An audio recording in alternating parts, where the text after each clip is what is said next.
Episode की शुरुआत में चौथा वोट का रिजल्ट आ चुका होता है, जिसमें से 661 हंटर में से 642 हंटर ने वोट दिया होता है और 19 लोग एब्सेंट होते हैं। यहाँ पे वोटिंग परसेंटेज होती है 97.1, यानी कि अब वोट जो होगा फिफ्थ वोट, उसके अंदर सिर्फ 16 लोग ही पार्टिसिपेट करने वाले होते हैं। और हम देखते हैं कि लियोरियो यहाँ पे नंबर 3 पे होता है। इसके बाद पूरी दुनिया में यही खबर फैल जाती है कि 95% वोट मिल चुका है, जिसकी वजह से जो नेक्स्ट वोट होगा यानी कि सिक्स्थ वोट होगा, उसके अंदर सिर्फ 16 कैंडिडेट्स होंगे। इसके बाद हमें सारे कैंडिडेट को दिखाया जाता है, जिनमें से पहला होता है पेरिस्टन हिल, जो कि एक ट्रिपल स्टार हंटर है और अभी का वाइस चेयरमैन भी, और ये चाहता है कि एक स्मूथ सा हंटर एसोसिएशन जो बहुत ही ज्यादा दयालु हो। इसके बाद दूसरे नंबर पे आती है चिरल योर्कशायर, जो कि एक ट्रिपल स्टार हंटर है और साथ में जोडियक का बिग ब्रेन भी यही है। इसके बाद हमें लियोरियो दिखाया जाता है, जो नंबर 3 पे होता है, जो एक रूरकी हंटर है। और लियोरियो इसलिए फेमस हो चुका होता है क्योंकि इसने जिंक के फेस के ऊपर पंच मारा होता है। इसके बाद चौथे नंबर पर होता है बोटोबाई गिगांटे, जो कि एक ट्रिपल स्टार हंटर है और ये जोडियक को एडवाइस भी देता है। इसके बाद 5वें नंबर पे आता है मियाशो नामा, जो कि एक डबल स्टार क्राइम हंटर है। और 6वें नंबर पे आता है एक शोनपे काटाचा, जो कि एक सिंगल स्टार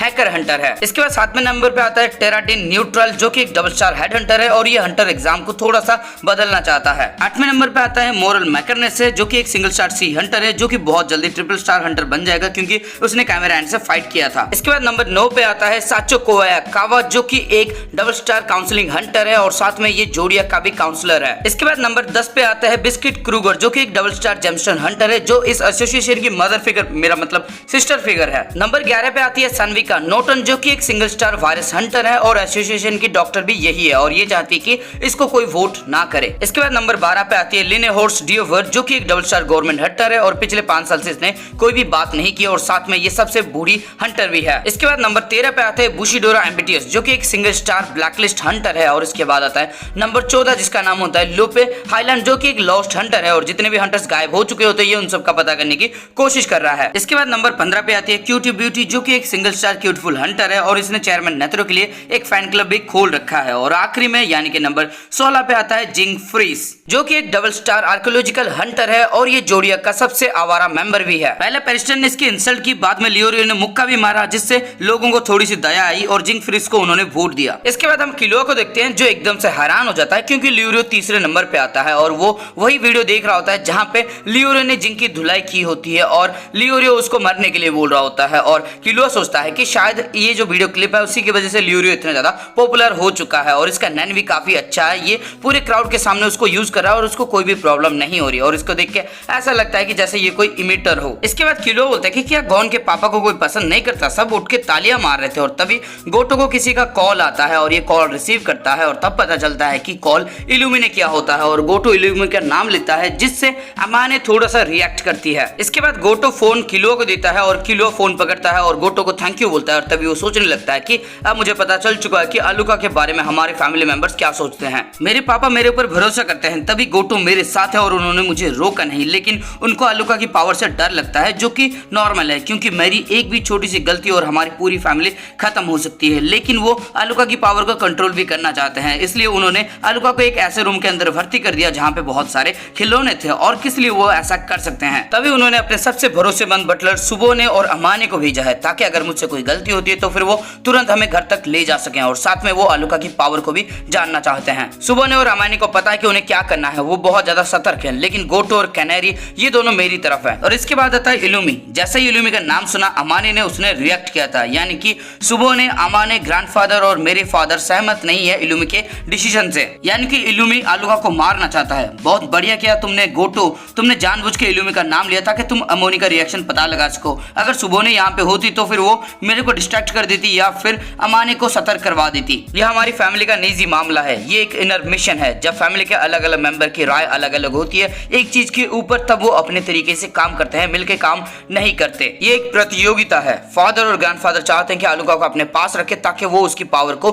कंट्रोल कर सके, लेकिन वो ये नहीं चाहते कि उसकी पावर से मुझे कोई खतरा हो। मुझे इस बैटल को जीतना है ताकि मैं गॉन को बचा सकूं और साथ में अलुका को फ्री कर सकूं, लेकिन मेरे सामने इल्यूमी है जो अलुका को खत्म करना चाहता है। इसके बाद किलो फोन उठाता है और इल्यूमी बोलता है किलो बोल रहे हो क्या, और ये बोलता है हाँ। इसके बाद इल्यूमी बोलता है कि तुमने अपने सर से नीडल निकाल दिया ना, और ये बोलता है कि हाँ अब मुझे काफी अच्छा लग रहा है। और इसके बाद इल्यूमी बोलता है कि बहुत अच्छा किया, अब तुम्हें मारते वक्त मुझे परेशानी नहीं होगी। इसके बाद किलो बोलता है तुम मुझे मार दोगे? और अमानी यहाँ पे फिर से रिएक्ट करती है। इसके बाद इलुमी हंसते हुए बोलता है कि इनर मिशन के दौरान फैमिली को मारा नहीं जाता, मैं कभी भी अपनी फैमिली को मार नहीं सकता। और तभी किलुआ को बहुत ज्यादा गुस्सा आ जाता है क्योंकि इसका ये मतलब होता है कि आलू का फैमिली मेंबर नहीं है। इसके बाद किलुआ को याद आता है कि कैसे इसके पापा ने कहा होता है कि आलू का फैमिली मेंबर नहीं है, और ये सोचता है कि ये सब के सब एक जैसा ही सोचते हैं, इनकी सोच एक जैसी है। इसके बाद किलुआ इलुमी से बोलता है कि आ जाओ, मैं तुम्हारे गेम के अंदर तुम्हें ही हरा दूंगा। इसके बाद हम इनकी गाड़ी को देखते हैं जो आगे काफी तेजी से बढ़ रही होती है, और तभी हम इलुमी की आवाज सुनते हैं जो बोलता है चलो शुरू करते हैं। और तभी एक ट्रक आती है, इनकी गाड़ी को उड़ा देती है। कैनरी बड़ी मुश्किल से गाड़ी को संभालती है और हम ट्रक के ड्राइवर के सर के अंदर देखते हैं इलुमी का नीडल होता है, और तभी वहां पे एक ब्लास्ट होता है और हमें पता लगता है कि कैनरी ने ब्रेक नहीं मारा होता, उसने एक्सेलरेटर दबाया होता है और वो उस धुएं को फाड़ते हुए सीधा ऊपर चली आती है। और ये सड़क को छोड़ के सड़क के साइड में जो कच्ची रोड होती है, पहाड़ी होती है, उसके ऊपर गाड़ी चलाने लगती है। यानी कि ये बड़ी ही हैवी ड्राइवर है। लेकिन तभी बहुत सारी गाड़ियां कैनरी की गाड़ी को पीछा करने लगती है और इलुमी सबको कंट्रोल कर रहा होता है। लेकिन कैनरी कोई कच्ची प्लेयर नहीं होती, वो काफी अच्छा गाड़ी चला रही होती है क्योंकि उसने सलमान खान से सीखा होता है, और बाकी गाड़ियां उलट जाती है और फट जाती है। इसके बाद गोटो बोलता है कि आलूका को जोर से पकड़े रखो किलुआ, अगर तुम मुझसे 1 मिनट की दूरी पर रहोगे तो फिर अमानी उसको लेके चली जाएगी और सुबह ने तुम्हें उठा के लेके चली जाएगी। और इसके बाद किलुआ बोलता है कि ठीक है, मैं समझ गया। इसके बाद हम देखते हैं हैवी ड्राइवर कैनरी को, जिसने उस पहाड़ी से गाड़ी को कुदवा दिया होता है। छलांग मार के ये रोड के ऊपर आने वाली होती है, लेकिन तभी कैनरी देखती है कि इनके सामने एक ट्रक होता है और उस ट्रक के ड्राइवर के सर के अंदर नीडल लगे होते हैं इलुमी की, यानी कि इलुमी ने इनको भी कंट्रोल करके रखा है और ये उसको जाके सीधा ठोक देते हैं। इस टक्कर की वजह से ट्रक के जो लोहे के रोड होते हैं वो इनकी कार के अंदर घुस जाते हैं, लेकिन किस्मत अच्छी होती है, किसी को चोट नहीं आती। लेकिन इनकी गाड़ी सीधा पहाड़ी से नीचे लुढ़कते हुए गिर जाती है, थोड़ी देर घिसटती है और घिसटते घिसटते नीचे जाती है, और उसके बाद होना क्या था, ब्लास्ट हो जाती है। ये वाला सीन मेरे को काफी सही लगा, इसको आके तुम इंस्टाग्राम पे देख सकते हो, जिसको मैं अपलोड कर दूंगा और इंस्टाग्राम का लिंक तुम्हें डिस्क्रिप्शन में मिल जाएगा। इसके बाद हम इलुमी और हिसोका को देखते हैं, जहां पे हिसोका बोलता है कि ये कुछ ज्यादा नहीं हो गया, पहले तुम्हें बातचीत कर लेनी चाहिए थी। और तभी इलुमी बोलता है कि मेरे पास एक स्पाई है जो नजर रखा हुआ है किलुआ के ऊपर, और वो रेगुलरली मुझे इन्फॉर्मेशन देते रहता है, और उस इन्फॉर्मेशन से मुझे साफ पता लगता है कि किलुआ रूल्स को छुपा रहा है हम सबसे, यानी कि अभी किलुआ के पास एडवांटेज है, और किलुआ को अगर मैं पूछूंगा तो फिर वो डिमांड करना शुरू कर देगा। इसलिए मुझे आलूका को खत्म करना होगा ताकि उसके पास जो एडवांटेज है उसका वो फायदा ना उठा पाए। मैं चाहता हूँ कि तुम बटलर को खत्म कर दो और साथ में किलुआ और आलूका को अलग कर दो। और तभी हिसोका बोलता है कि ठीक है, लेकिन क्या मैं किलुआ को खत्म कर सकता हूँ? इसके बाद इलुमी बहुत ज्यादा गुस्से में आ जाता है और उसका ब्लड लस्ट चारों तरफ फैल जाता है, जिसकी वजह से पक्षियां उड़ने लग जाती हैं। और इलुमी बोलता है हिसोका, मैं तुम्हें अभी इसी वक्त खत्म कर दूंगा। इसके बाद हिसोका बोलता है मैं तो मजाक कर रहा था, लेकिन तुम्हारा ब्लड लस्ट चारों तरफ फैल रहा है, क्या ये सही रहेगा? और तभी हम देखते हैं किलुआ को, जो इलुमी का ब्लड लस्ट देख लेता है और इलुमी की लोकेशन के बारे में किलुआ को पता लग जाता है। इसके बाद इलुमी अपने आप को संभालता है और बोलता है डैम इट, क्या ये तुमने जानबूझ के किया? और तब हिसोका बोलता है कि नहीं, मैंने ऐसा नहीं किया, लेकिन इसने जानबूझ के ही किया होता है क्योंकि ये गॉन को बचाना चाहता है किसी भी तरह से, क्योंकि इसको लगता है कि जितने ज्यादा खिलौने होंगे उतना ही ज्यादा मजा आएगा। और इसकी लिस्ट में सारे जोडियक के मेंबर होते हैं, फैंटम ट्रूप होता है, इलुमी होता है, जिंग होता है, बहुत सारे होते हैं यार। इसके बाद सारे बटलर को भी समझ में आ जाता है कि इलुमी क्या चाहता है। और तभी किलुआ आलूका से बोलता है कि तुम घबराओ मत, तुम्हारा भाई तुम्हारे साथ है, मुझे कस के पकड़ो और अपने आंखें बंद कर लो। इसके बाद गोटो बोलता है कि मास्टर इलुमी से दूर रहने की कोशिश करो, शायद उन्हें पता है कि हम कौन से रास्ते से जाने वाले हैं। और इसके बाद ये सब भागने लगते हैं, जहां पे किलुआ बोलता है कि मुझे तुम में से किसी के ऊपर ही भरोसा नहीं है। और तभी अमाने बोलती है कि मैं और मेरी ग्रैंडमा तुम्हारे दुश्मन नहीं है। और किलुआ बोलता है कि अभी के लिए नहीं, लेकिन जैसे ही मेरा बाप का मूड चेंज हो जाएगा वैसे ही तुम भी मेरे दुश्मन बन जाओगे। इसके बाद अमाने बोलती है कि मास्टर सिल्वा और मास्टर जैन अभी आपके दुश्मन नहीं है, हम तो सिर्फ आपको सेफली घर लेके जाना चाहते हैं। और तभी किलुआ रुक जाता है और बोलता है कि हाँ, लेकिन इसमें आलूका नहीं है, यानी कि तुम सब मेरे दुश्मन हो। और ये अपनी गॉड स्पीड का यूज करता है, यहाँ से तुरंत रफ्फू चक्कर हो जाता है। इसके बाद गोटो अपने ही एक बटलर को फोन करता है और बोलता है कि सिचुएशन चेंज हो चुकी है, मास्टर किलुआ यहाँ से भाग चुके हैं, हमें 4 गाड़ियों की जरूरत है और हम उसी रास्ते से जाने वाले हैं जहाँ से जाने का प्लान था। मास्टर किलुआ अगर तुमसे कांटेक्ट करते हैं तो फिर उनकी सारी बातें मान लेना, लेकिन मास्टर किलुआ को कोई भी इन्फॉर्मेशन मत देना। मास्टर इलुमी को पता है कि हम क्या कर रहे हैं और मास्टर इलुमी के साथ जरूर कोई बटलर या फिर कोई फैमिली का मेंबर मिला हुआ है, सावधान रहना, क्या तुम समझ गए? और वो बटलर बोलता है कि हाँ मैं समझ गया। और इसके बाद इन तीनों को किसी का प्रेजेंस फील होता है और ये कोई और नहीं, ये होता है द क्लाउन बॉय ठरकी हिसोका। इसके बाद हम किलुआ को देखते हैं जो बहुत तेजी से आगे बढ़ रहा होता है और उसका पीछा कर रही होती है सुबोने। और सुबोने सोचती है कि ओहो, मास्टर किलुआ कितने बड़े हो चुके हैं। अगर मुझे इस टेक्निक के बारे में पहले से पता नहीं होता तो फिर मैं मास्टर किलुआ का पीछा कभी नहीं कर पाती। ये बहुत ही बेहतरीन असैसिन बनने वाले हैं। इसके बाद इसकी आंखों से थोड़े से आंसू निकल जाते हैं और ये सोचती है कि आजकल तो मेरी आंखों से बहुत ही जल्दी आंसू निकल जाते हैं। लेकिन अब मास्टर किलुआ मास्टर इलुमी को बिल्कुल भी नहीं छोड़ने वाले हैं। लेकिन मुझे ऐसा नहीं कहना चाहिए, पर क्या करूं, मास्टर इलुमी और मास्टर मिलुकी मुझे बिल्कुल भी पसंद नहीं है। वो बिल्कुल अपनी मम्मी की तरह हैं। लेकिन अभी पर्सनल इमोशन का वक्त नहीं है। मास्टर किलुआ एक भी गलती करेंगे और उसके बाद सब कुछ बदल जाएगा। मुझे मास्टर किलुआ को किसी भी हालात में रोकने होंगे और उसके लिए मुझे एक प्लान की जरूरत होगी जिसके अंदर मुझे बहुत ज्यादा रफ्तार की जरूरत है। इसके बाद किलुआ एक जगह पे आके रुक जाता है और आलूका से बोलता है कि हम बहुत दूर आ चुके हैं, यहाँ पे हम थोड़ा सा आराम करेंगे। और तभी दिल के अंदर सोचता है कि मैं और भी आगे जाना चाहता हूँ, लेकिन मुझे अपनी एनर्जी को बचाए रखना है। इसके बाद आलूका बोलती है, बड़े भाई कि मैं आपके लिए एक परेशानी हूँ। इसके बाद किलुआ इसको नीचे उतारता है, इसके कंधे के ऊपर हाथ रखता है और बोलता है, आलूका अगर दुनिया के अंदर सिर्फ मैं इकलौता इंसान हूँ जो तुमसे प्यार करता हूँ तो क्या तुम्हें इससे दुख होगा। इसके बाद आलूका बहुत ज्यादा खुश हो जाती है। इसके फेशियल एक्सप्रेशन बदल जाते हैं। अचानक से आलूका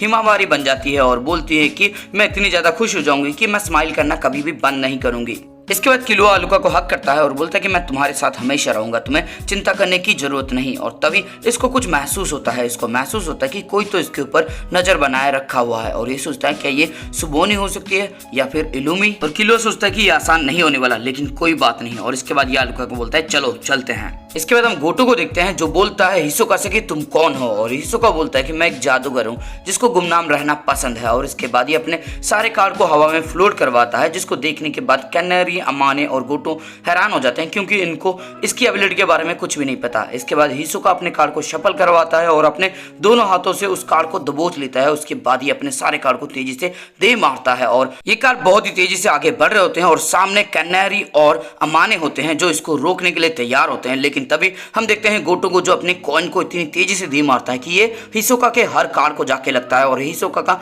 जितने भी कार्ड होते हैं सब डिफ्लेक्ट हो जाते हैं। इसके बाद गोटो बोलता है कि तुम दोनों इसके साथ फाइट करने के बारे में सोचो भी मत, बस इसके अटैक को डॉज करो और यहाँ से निकल जाओ, अपनी एनर्जी को बचाओ और हमारे मिशन को कंप्लीट करो। जाओ तुम दोनों मास्टर किलुआ के पीछे जाओ, मैं उसको संभालता हूँ। इसके बाद अमाने और कैनरी यहाँ से निकल जाते हैं और आगे गोटो हिसोका से बोलता है कि मैं तुम्हारे साथ गेम खेलना चाहता हूँ। इसके बाद हम हिसोका को देखते हैं जिसने अपने हाथों को क्रॉस करके रखा होता है और ये बोलता है कि तुम्हारी एबिलिटी ये है कि तुम बुलेट से भी ज्यादा तेज से कॉइन को फायर कर सकते हो। और इसके बाद ये दिखाता है कि इसके हाथों में इसके कॉइन्स होते हैं। इसके बाद हिसोका बोलता है कि तुम्हारी पावर काफी स्ट्रांग है, इसलिए तुमने अपने दोस्तों को यहाँ से जाने के लिए बोल दिया। और तभी गोटो सोचता है कि मेरे कॉइन्स अगर इसको लगते तो फिर इसको काफी ज्यादा चोट आनी चाहिए थी, मतलब इसने अपनी पावर का यूज किया होगा। और तभी हिसोका उन कॉइन को नीचे फेंकता है और हम देखते हैं कि वो कॉइन हवा में लटक रहे होते हैं। तभी गोटो ग्यो का इस्तेमाल करता है और इसको हिसोका का ओरा दिखाई देता है। इसके बाद हिसोका इन कॉइन को चक्री की तरह घुमाने लगता है और बोलता है कि मेरा ओरा दो तरह से काम करता है, पहला रबर जैसा और दूसरा गम जैसा। और अपने दोनों हाथों से ये घुमाते हुए अपने टेक्निक का नाम बोलता है जिसका नाम होता है बंजी गम इलास्टिक लव। इसके बाद गोटो बोलता है कि तुमने बहुत ज्यादा बोल दिया है, तुम्हें इस बात का बहुत ही जल्दी अफसोस होने वाला है, सस्ते जादूगर कहीं के। अपनी पावर को किसी ऐसे को बताना जो बहुत जल्दी मरने वाला है, इससे कोई फर्क नहीं पड़ता। और अगर तुम मेरे पावर के बारे में जान भी लेते हो तो भी कोई फर्क नहीं पड़ता। और इसके बाद गोटो को बहुत ज्यादा गुस्सा आ जाता है। लेकिन इन दोनों के बीच में जो फाइट होने वाली है उसको तुम अगले एपिसोड में देखने वाले हो, क्योंकि यहाँ पे ये वाला एपिसोड हो जाता है खत्म। तो दोस्तों इस एपिसोड के अंदर आपको कुछ भी अच्छा लगा, फिर मजा आया तो इस वीडियो को लाइक कर देना और कमेंट करके मुझे बताओ क्या तुमने इस पूरे एपिसोड के अंदर कहीं पे भी महाजोल्डी को देखा। और दोस्तों अगर तुमने कहीं पे भी महाजोल्डी को देखा है तो फिर तुम्हारी आंखें बहुत ज्यादा तेज है, और अगर नहीं देखा है तो फिर तुम्हें इस वीडियो को शेयर करना होगा अपने दोस्तों के साथ या फिर किसी एनिमल लवर के साथ। और दोस्तों अगर चैनल पर नए हो तो फिर चैनल को सब्सक्राइब करके बेल का आइकन ऑल पे सेट कर देना, क्योंकि सबकी घंटी बज रही है, अपनी भी बज जानी चाहिए। तो घंटी को एकदम जोरों से दबा दो, एकदम टन करके आवाज आ जानी चाहिए।